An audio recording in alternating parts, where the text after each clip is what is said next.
The dining hall of Orion Hub buzzed with the familiar medley of clinking trays, murmurs, and the occasional hum of alien chatter. Eric occupied his usual spot in a quiet corner, a modest tray of human fare set before him. Yet he was not alone. 6 small, furry beings clustered around him, their wide eyes fixed on the portions he was carefully arranging. They were Zyrai cubs, offspring of a warrior species notorious across several systems. Full-grown adults stood nearly 3 meters tall, with razor-like claws and teeth capable of cutting through armor plates. Yet these cubs, barely reaching Eric's waist, looked almost fragile with their soft, mottled fur and innocent, curious expressions. Eric offered a piece of nutrient bar to the tiniest cub, who chirped with delight, nibbling it carefully with minuscule, pointed teeth. "There you go, little one," Eric murmured, his voice gentle. "No rush, eat slowly." The other cubs edged closer, tentative paws outstretched. Eric smiled, dividing his meal with deliberate fairness, ensuring each cub had a share. A few leaned against his legs, chewing contentedly as though sensing his calm presence.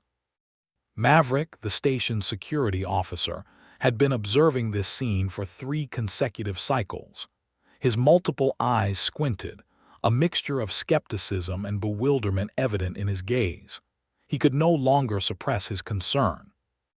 The human before him was flagrantly disregarding every interspecies protocol, especially concerning younglings of a predator species. Maverick approached, his scaled form casting a long shadow over the group. "Human Eric," he said in his rhythmic clicking voice, the translator converting the sounds into standard galactic. "This conduct warrants explanation. Why are these cubs consuming your provisions?" Eric glanced up serenely, resting a hand on the head of the cub beside him.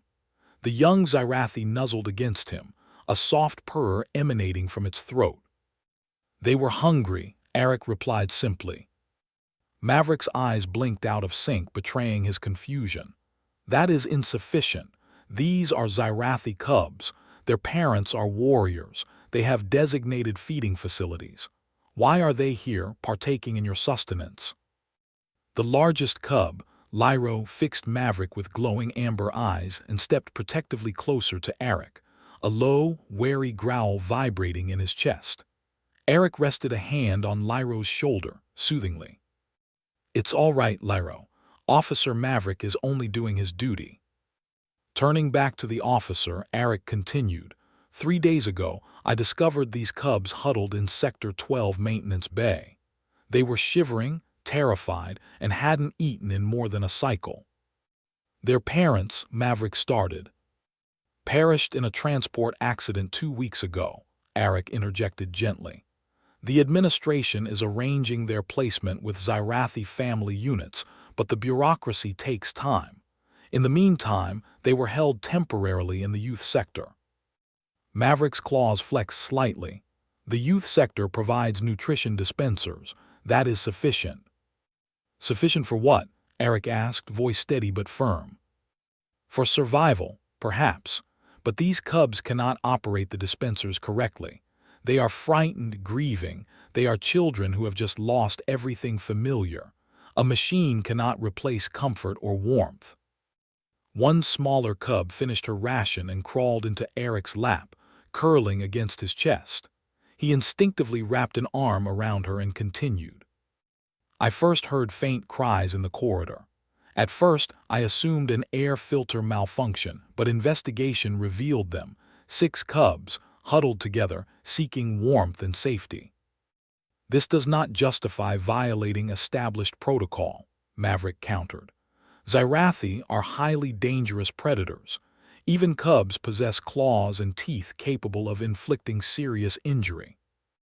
Eric surveyed the cubs. Lyro rested quietly at his feet, 2 others batted playfully at an empty wrapper. In this moment, the terror and menace seemed absent. "They appear as what they are, frightened children," Eric said softly.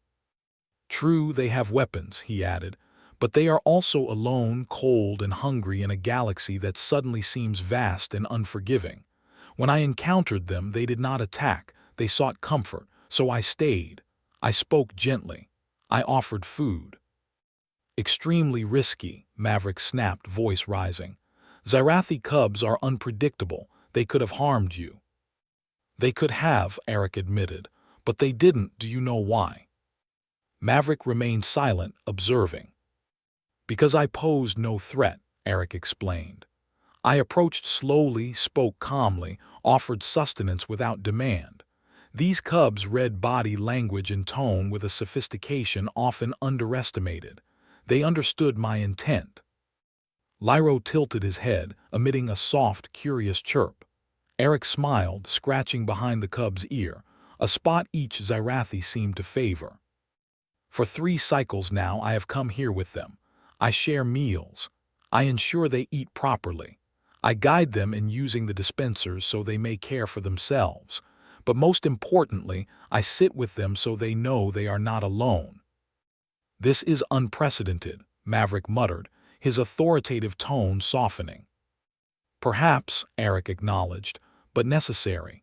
These cubs have lost everything. The least I can do is prevent them from losing hope as well. The cub in his lap stirred, gazing up with wide, trusting eyes. A tiny sound escaped her lips like a question. "It's all right," Eric whispered. "You are safe." Maverick studied the scene for a long moment. What he witnessed challenged all his understanding of interspecies protocol. Yet he could not deny the reality. 6 potentially lethal predator cubs, utterly calm and trusting in the presence of a human. "The Zyrai family unit will arrive in 4 cycles," Maverick said finally. "Will you maintain this arrangement until then?" "Yes," Eric answered without hesitation, "unless I am explicitly ordered to stop." Maverick's eyes blinked again, in what might be the Threxian equivalent of a sigh. "I will record that human Eric has provided supplemental care to orphaned Zyrai cubs pending relocation. The cubs show no signs of distress or malnutrition." "Thank you," Eric said sincerely. Maverick began to leave, pausing briefly. "You asked why they do not attack. I believe I understand." Eric raised an eyebrow. "They perceive children first, predators second. That is uncommon in this galaxy." The translator conveyed a tone that might have been respect.